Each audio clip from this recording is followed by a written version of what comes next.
On avait vu la dégradation du glycogène.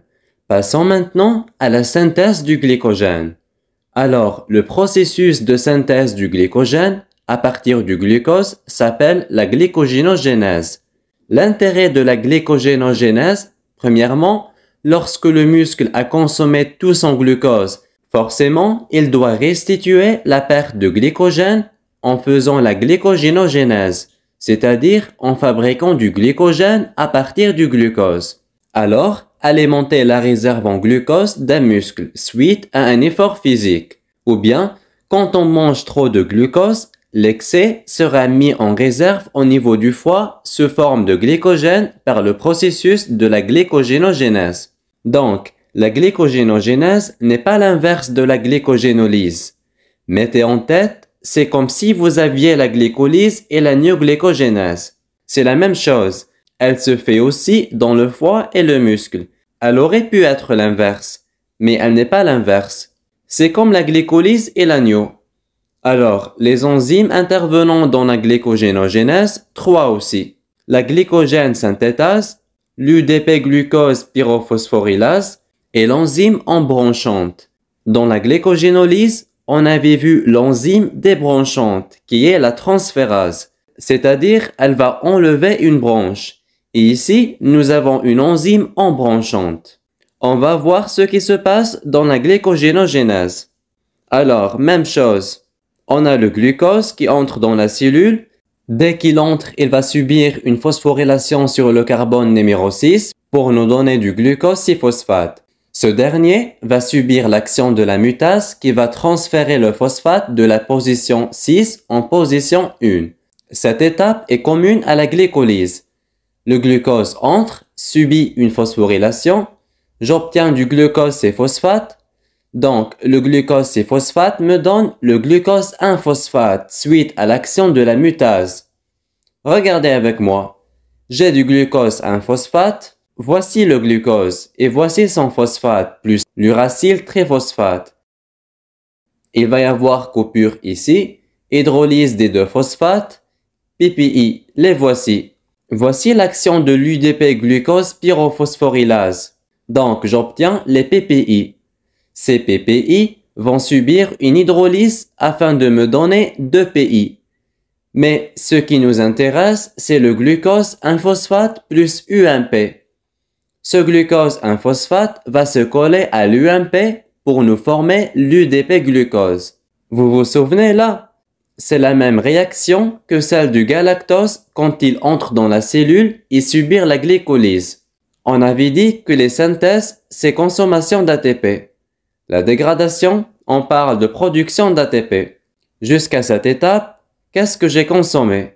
On a consommé un ATP qui m'a permis de phosphoryler le glucose 6-phosphate. Et on a consommé aussi UTP. Vous savez que l'hydrolyse des 2 PPI qui nous ont donné 2 PI, ils ont libéré une énergie immense qui a permis de coller le glucose 1-phosphate à l'UMP. Imaginez s'il n'y avait pas cette coupure et cette libération d'énergie. Comment vous voulez coller le glucose 1-phosphate à cette UMP? Faites attention. Donc, j'ai 2 liaisons riches en énergie qui ont été consommées. Un ATP et un UTP. L'étape suivante. Donc, nous, on est en train de fabriquer du glycogène. Alors, par exemple, la ARN polymérase, c'est des enzymes. Quand ils synthétisent l'ARN, on a besoin d'amorce. Une amorce, c'est un fragment qui existe déjà sur lequel je peux appuyer. La même chose ici, la synthèse du glycogène nécessite une amorce, c'est-à-dire quelques fragments du glucose déjà existants. Voici l'amorce du glycogène. Les enzymes ne savent pas coller directement. Il faut une amorce. Elle est faite de 3 à 4 résidus de glucose. Cette amorce arrive de la glycogénolyse. Elle peut être de 2 types, ou bien fragments de glucose provenant de la glycogénolyse, ou bien l'organisme fabrique lui-même cette amorce. Si elle est fabriquée, on l'appellera glycogénine. Donc, j'ai l'amorce plus l'UDP-glucose que j'ai fabriqué tout à l'heure. Il arrive, il va lâcher son glucose et le colle dans l'amorce par liaison alpha-1,4. Donc, il me reste que uracile diphosphate. Donc, Mon glycogène au cours de formation avait 3 ou 4 glucoses de l'amorce plus le 5e glucose qui a été ramené. Après, un autre UDP vient et il va m'apporter un autre glucose et il va se coller ici et ainsi de suite. À chaque fois, un UDP vient, ramène un autre glucose et la chaîne s'allonge au fur et à mesure. Lorsque la chaîne est bien allongée, à chaque 8 résidus de glucose se forme une ramification. Les ramifications sont assurées par une enzyme embranchante. Regardez son nom. Moi, je l'appelle une enzyme embranchante. Donc, voici par exemple l'amorce. Je suis ici. 1, 2, 3, 4, 5, 6, 7, 8, 9, 10, 11, 12. L'enzyme embranchante va enlever un bloc de 6 à 8 résidus. Cette chaîne doit être bien rallongée. L'enzyme embranchante va enlever un bloc entre 6 à 8 résidus de glucose et elle va mettre une ramification. Je peux même fabriquer une ramification chaque 3 glucoses. On avait dit que le glycogène au centre est très ramifié. Je peux avoir une ramification chaque 3 glucoses. Après, l'enzyme synthétase va retourner. Elle rallonge la chaîne. Une fois que la chaîne est très bien rallongée, elle va porter les blocs entre 6 à 8 résidus et elle va constituer une autre ramification. Et ainsi de suite, jusqu'à ce qu'on fabrique un glycogène avec toutes ces ramifications. Donc, l'incorporation d'un résidu de glucose dans le glycogène. Donc, pour mettre du glucose dans le glycogène, on a consommé un ATP et un UTP. On a consommé 2 liaisons riches en énergie, un ATP et un UTP. Je passe à la régulation de la glycogénogénèse. Même chose, elle doit s'arrêter parce qu'elle ne peut pas fonctionner de manière permanente. Donc, son enzyme, c'est la glycogène synthétase. Alors, la glycogène synthétase est non active lorsqu'elle est phosphorylée. Tout à l'heure, la glycogène phosphorylase, elle est active lorsqu'elle est phosphorylée. C'est le contraire, parce que c'est des voies antagonistes. Une doit fonctionner, l'autre doit s'arrêter. L'hormone qui déclenche la glycogénogénèse, c'est bien sûr l'insuline. Lorsque le taux du glucose dans le sang augmente, le cerveau donne le signal, l'insuline se fixe sur son récepteur, elle va activer la protéine kinase.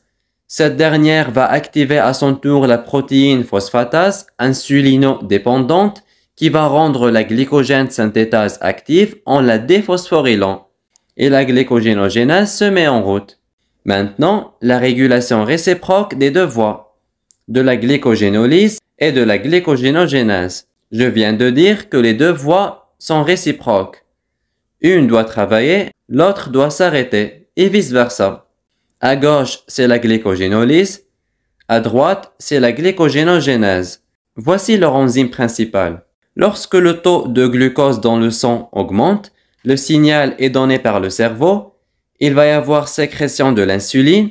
Elle va se fixer sur son récepteur et activer la protéine phosphatase. Cette dernière va déphosphoryler la glycogène synthétase et la phosphorylase kinase en même temps.